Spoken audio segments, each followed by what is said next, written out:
आज के बाद पुली ब्लॉक सिस्टम वाले सारे प्रॉब्लम तुम लोग बिना पेन उठाए सॉल्व करोगे, क्योंकि तुम लोग मेरी रील देख रहे हो और यहाँ पर मैं ट्रिक से सारे के सारे आंसर बिना पेन उठाए सॉल्व करवाऊंगा। तो देखना, हम लोग क्या करते हैं ना, सारे में फोर्स बैलेंस करते हैं, एक्सेलरेशन की वैल्यू लिखते हैं और फिर जाके टी और एक्सेलरेशन निकालते हैं। मैं कुछ भी नहीं करने वाला हूँ, मैं डायरेक्ट आंसर लिखूंगा और तुम भी लिखोगे अभी इस रील के बाद। पुली ब्लॉक से 5 पैटर्न के सवाल बनते हैं, 5 के पांचों पैटर्न आप अपन डिस्कस करेंगे।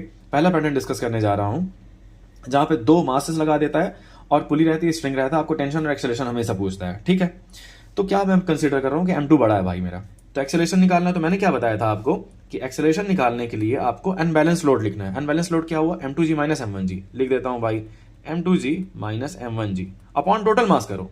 टोटल मास क्या हुआ, M2 plus M1, M2 plus M1। Acceleration की वैल्यू आ रखी है। ठीक है, यहां पे टेंशन बताना है। तो टेंशन मैं आपको ट्रिक बताया था कि जो ब्लॉक नीचे जा रहा है ना, वहां पे आपके लिए क्या लिखोगे, G माइनस ए और उसके मास से मल्टीप्लाई कर देना। बस टेंशन आ चुका है, टेंशन आपके सामने है। और अगर यहां बताना है तो ये ब्लॉक ऊपर जा रहा है, तो यहाँ G प्लस ए लिखना है और इसके मास से मल्टीप्लाई कर देना है। बस टेंशन यहाँ भी आ चुका है। और ये दोनों टेंशन सेम होंगे। जब आप एक्सेलरेशन की वैल्यू यहाँ पुट करोगे तो देखोगे सेम टेंशन आ रहा है। पहला प्रॉब्लम खत्म। दूसरे टाइप के सवाल में देखते हैं कि यहाँ बीच में एक ब्लॉक लगा देता है, M1 M2 सेम रहते हैं, 2 पुली लगा देता है। टेंशन पूछेगा, यहाँ पे एक्सेलरेशन पूछेगा। आप क्या करोगे, सारी इक्वेशंस लिखोगे, सॉल्व करोगे, बहुत लंबा चौड़ा लेबोरियस मेथड रहता है। तो मैं ट्रिक क्या बोलती है मेरी कि एक्सेलरेशन लिखना है तो अनबैलेंस्ड लोड लिखो।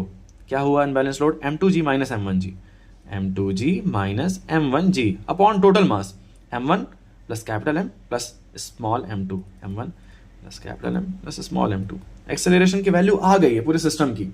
अब T1 T2 बताना है, तो ये ब्लॉक नीचे जा रहा है तो मैं लिखूंगा यहाँ पे G माइनस ए और इसके मास से मल्टीप्लाई कर दिया M2। ये ब्लॉक ऊपर जा रहा है तो यहाँ लिख दिया G प्लस ए और इसके मास से मल्टीप्लाई कर दिया M1। तो T1 T2 आ गया। बाकी पार्ट हम नेक्स्ट रील में देखेंगे और आपको पूरा का पूरा फिजिक्स सिखाऊंगा भाई, टेंशन मत लेना। जिसका भी 11th बैकलॉग रह गया मैं पूरा कवर कराऊंगा और 12th में भी मचाएंगे अपन लोग। तो फॉलो कर लो यहीं पे, दैट्स ऑल।